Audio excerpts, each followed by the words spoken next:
Hey, it's Tony Brueski, and this is our week in review over the weekend, taking a look back at some of the most compelling conversations and stories that we've covered for you of the last week. Brand new episodes back Monday morning, bright and early, 5 a.m.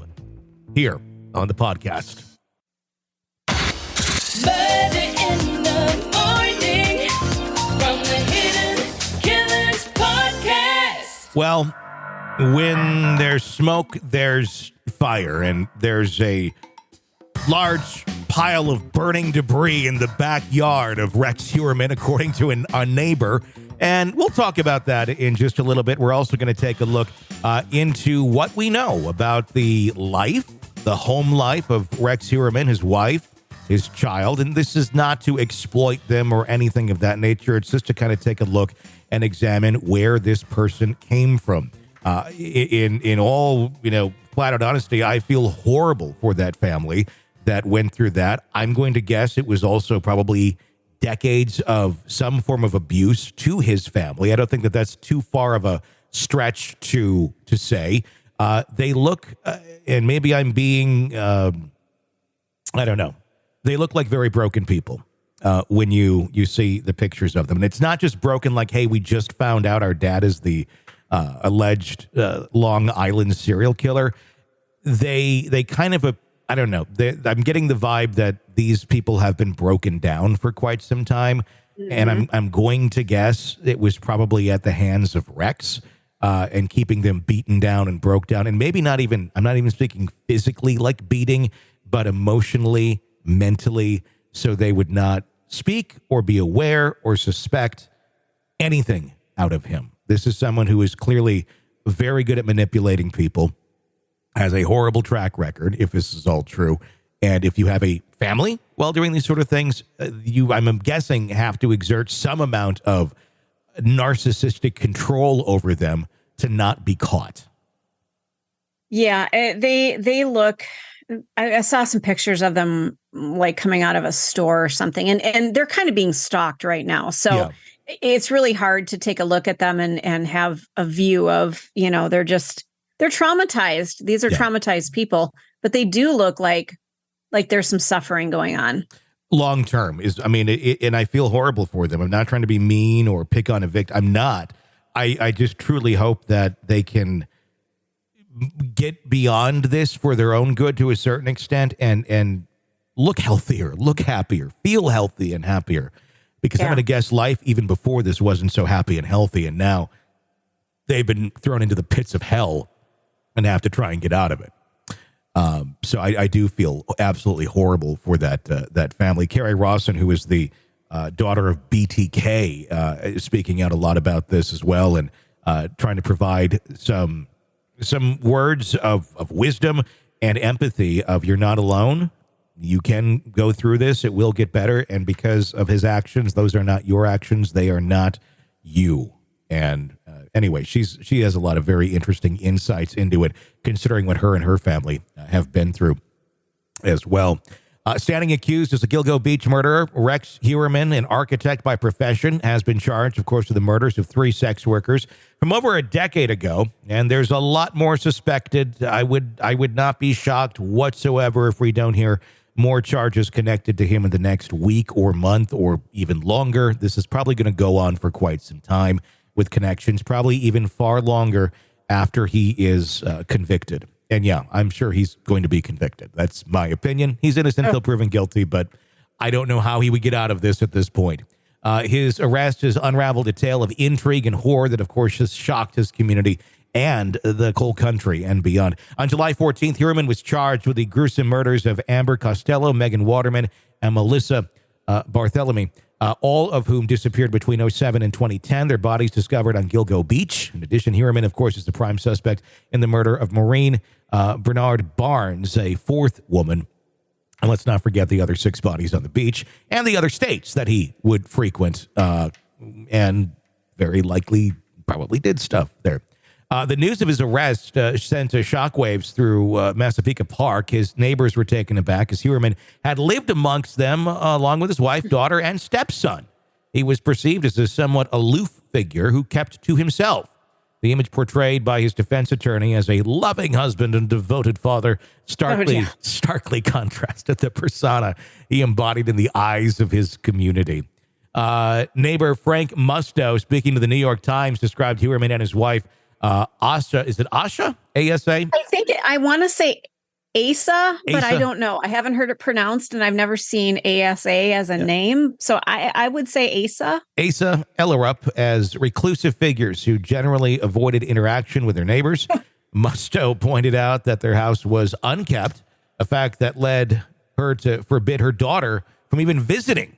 Despite being friends with the Heuermann's daughter, this social behavior raised eyebrows amongst the locals, painting Heuermann and Ellerup as very enigmatic figures. The plot thickens when investigators found female hairs at the 3 crime scenes, with forensic analysis revealed belonged to Heuermann's wife. However, authorities also confirmed through cell phone records that Ellerup was out of the state when these murders took place more than 10 years ago. This finding presented a paradox that further intrigued investigators, prompting them to dig deeper into the case. Following Heuermann's arrest, a search of his residence led to the shocking discovery of a massive collection of firearms numbering between 200 to 300. Heuermann's house, located just 20 minutes from Gilgo Beach, where the bodies of the victims were dumped, is now the center of the major investigation. Despite having legal permits for 92 guns, why do we even have permits if people are allowed to have 92 guns? Yeah, you can only shoot 2 of those at one time, right? Well, I suppose you could use your feet. Toes. So let's go with 4. Let's go with 4. The sheer number of firearms found in his possession has raised eyebrows amongst law enforcement agencies. Although, when do you think the last time Rex Heuermann looked down and actually saw his feet? I think that might be Tony. That might be, or another part of himself. Tony. I'm guessing that too has been decades. Unless he's using like some sort of like mirror contraption or something. Yeah, he looks like a lumbering, like a Frankenstein large gentleman. He looks like a large oaf. The scope of the investigation is broadening, with police scrutinizing Heuermann's possible involvement in 7 other murders whose victims' bodies were also discovered among the shores of Gilgo Beach. His connections are far-reaching, spanning across state lines and potentially linked to unsolved murders in New York, New Jersey, Connecticut, South Carolina, and Las Vegas. Yep.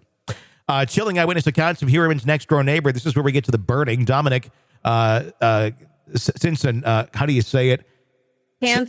Cancelleria. Yeah, I'm horrible. No. I'm not good with Italian names at all. Cancelleri, I believe, have further painted a picture of the suspect's odd behavior. Cancelleri reported incidents of hearing Heuermann digging in his backyard during the early morning hours. Oh my God! Look at all that digging, like the honey badger.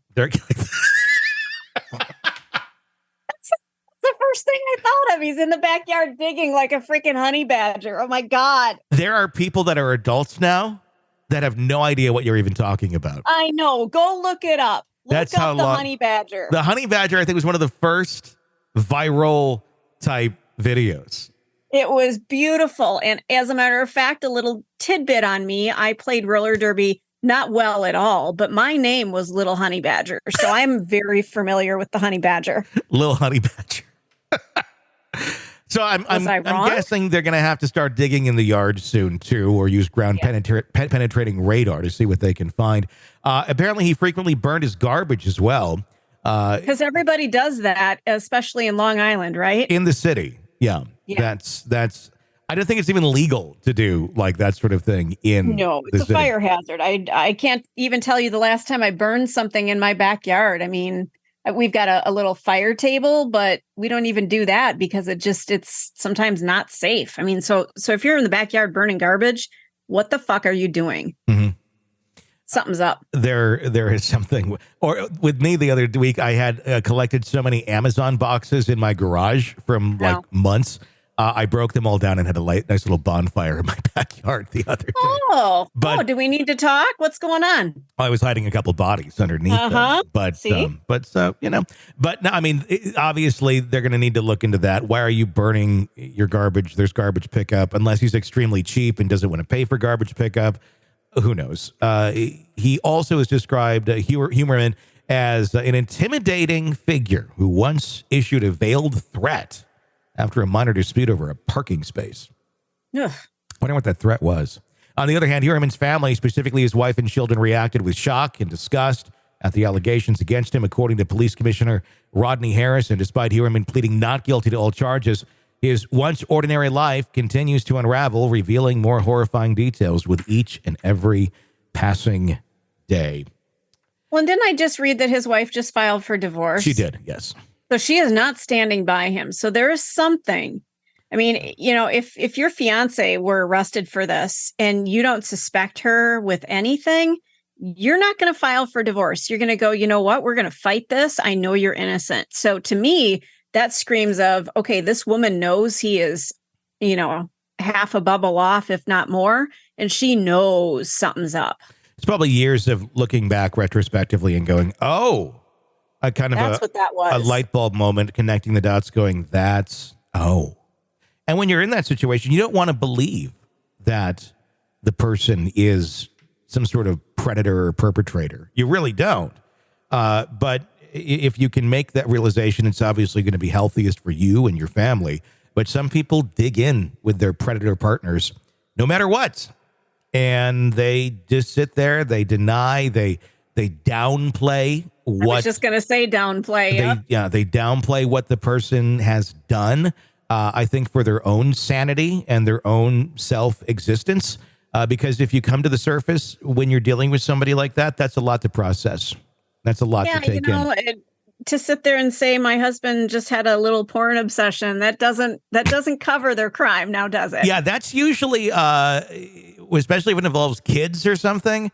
That's something where if you downplay a situation like that, yes, that's complete denial, and it's also very likely a victim of abuse that has no.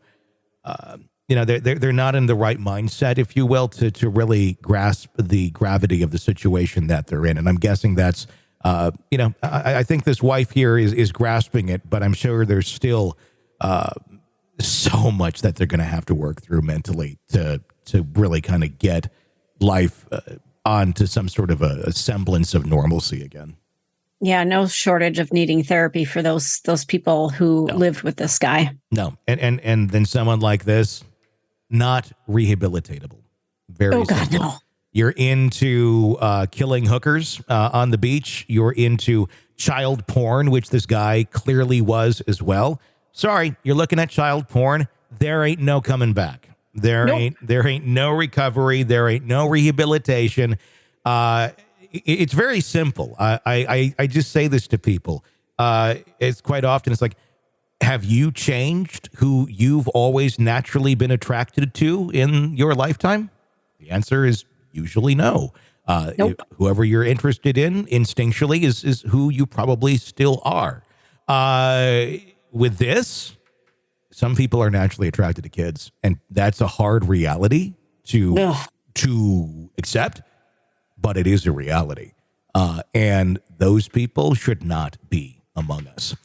So absolutely horrible. I'm sure we're going to hear many more accounts from the neighborhood.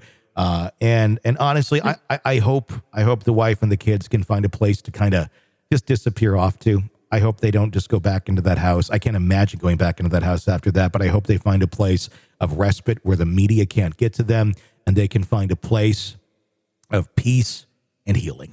You're locked into the Hidden Killers podcast. Want more? Start binging on all of our true crime podcasts right now through Apple Podcasts and get an ad-free experience when you sign up to be a True Crime Today Premium Plus member exclusively on Apple Podcasts. More of the Hidden Killers podcast dropping soon. Press subscribe now.